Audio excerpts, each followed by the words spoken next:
It's not uncommon for us to let our hair down over the weekend, is it? We've had a busy week and we just want to relax and treat ourselves. Hey, we all do it.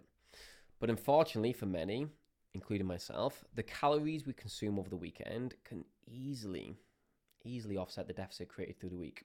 If I average 2,000 calories Monday to Friday, but then eat an additional 1,500 calories, totaling 3,500 on both Saturday and Sunday, so over the weekend, my average weekly calories are no longer at deficit calories, 2,000 calories. They're at maintenance calories, which for me is 2,430, give or take.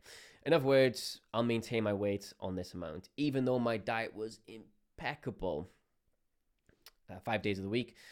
The weekend was enough to offset that hard work. And I have the luxury of having a fair amount of calories to play with. Some will need to consume much fewer calories to induce weight loss, which gives them much less room for error.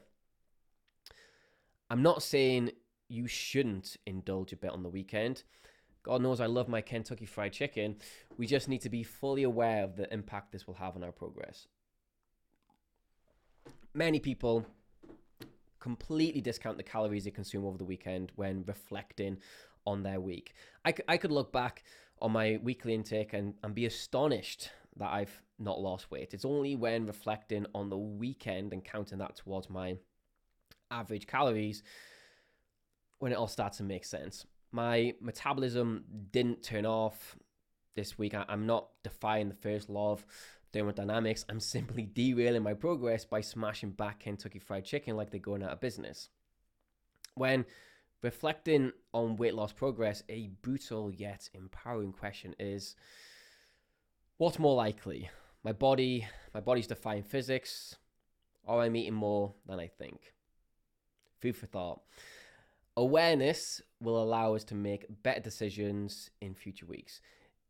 If I do want to have a catch up with my main man, Colonel Sanders, then perhaps it's wise for me to eat fewer calories leading up to it, or fewer calories the following day. This isn't starving myself so I can binge. I just don't need as many calories if I'm having a calorific dinner.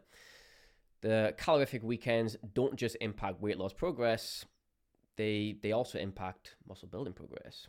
If you're lean bulking, then you're in a slight calorie surplus that will fuel the muscle building process while attenuating fat gain. But if you go crazy over the weekends, you will inevitably gain fat.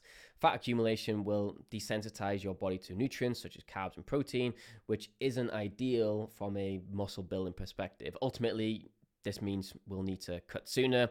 And when cutting, you'll no longer be in a prime state to grow. So regardless of your goals, wanting to get massive or shredded to the gills, we all need to keep a close eye on our weekends. You don't need to be a saint. Just don't go crazy. And remember that just because we don't count the weekend calories, that doesn't mean those calories don't count. Find a good balance. Moderation is key.